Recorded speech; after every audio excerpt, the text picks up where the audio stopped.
A diferença que a gente tem de residência não lucrativa e autorização de residência para nômade digital. Quando se solicita a residência não lucrativa no consulado, eles lhe vão dar uma autorização por 1 ano. E chegando passado esse ano, vocês ou bem podem renovar ou modificar. Como se modifica, Ayla? Por exemplo, se você está aqui 1 ano de residência não lucrativa e encontrou um trabalho, a gente pode sair do residência não lucrativa para uma autorização de residência e trabalho. Porque a problemática da residência não lucrativa não é a solicitar, né? Porque muitas vezes a gente consegue por 1 ano. E eu vou lhe explicar por que a problemática. Porque para a gente solicitar a residência, tô olhando aqui os valores. Para a gente solicitar a residência não lucrativa por 1 ano, a gente tem que demonstrar que temos no mínimo 32.425 euros. Ou bem, em conta, que esteja disponível esse valor para vocês torrarem aqui na Espanha. Ou que você tenha boa parte desse valor e que demonstre que tem uma renda habitual. Por exemplo, que você tem boa parte desse valor e que você é um pensionista, você está aposentado, ou você é um acionista de uma empresa e recebe esses rendimentos dessa empresa. Sempre lembrando que não pode trabalhar, você é só um acionista. Ou que você tem imóveis, está alugado e recebe esses valores por título de aluguel.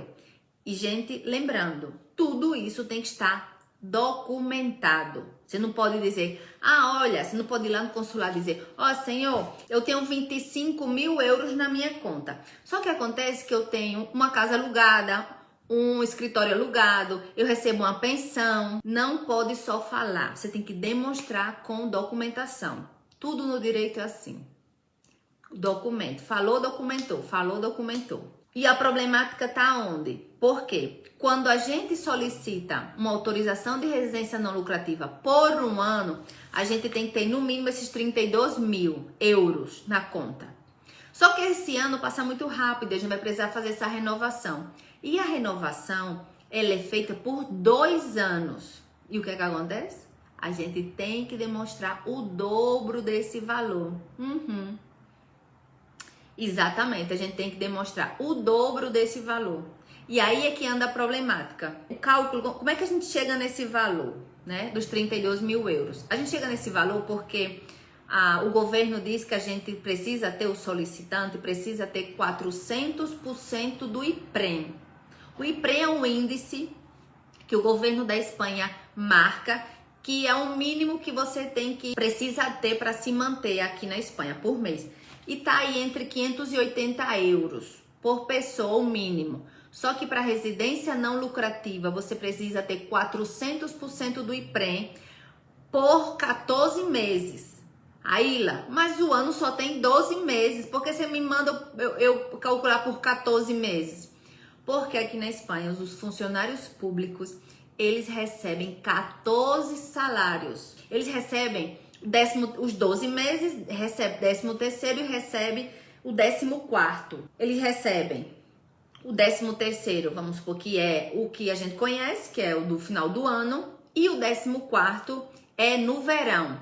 Quando é no verão, eles recebem o dobro do salário. Que sorte, hein?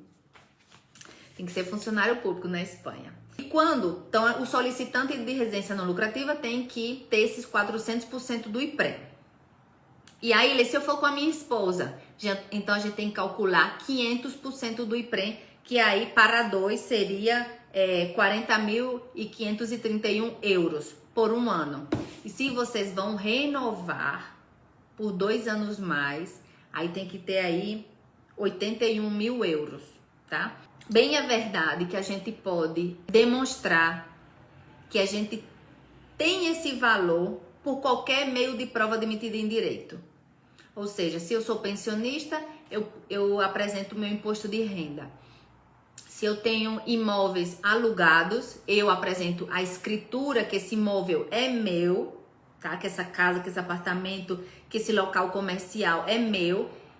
E também apresento o contrato de aluguel. E aí, sobre o valor da conta, como é que eu apresento?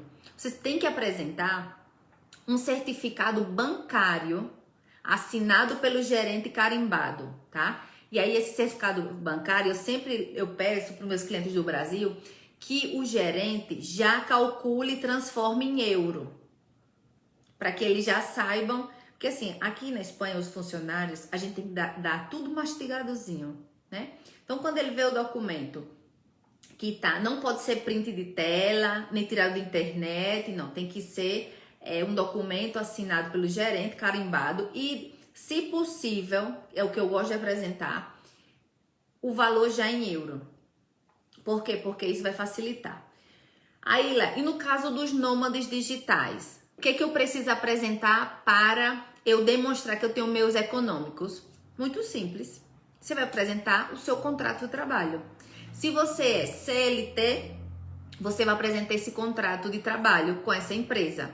Se você é autônomo, profissional liberal, você tem que ter obrigatoriamente contratos mercantis, tá? De prestação de serviço, o que for. Mas que você precisa demonstrar que você é autônomo, tem um contrato mercantil com uma ou várias empresas.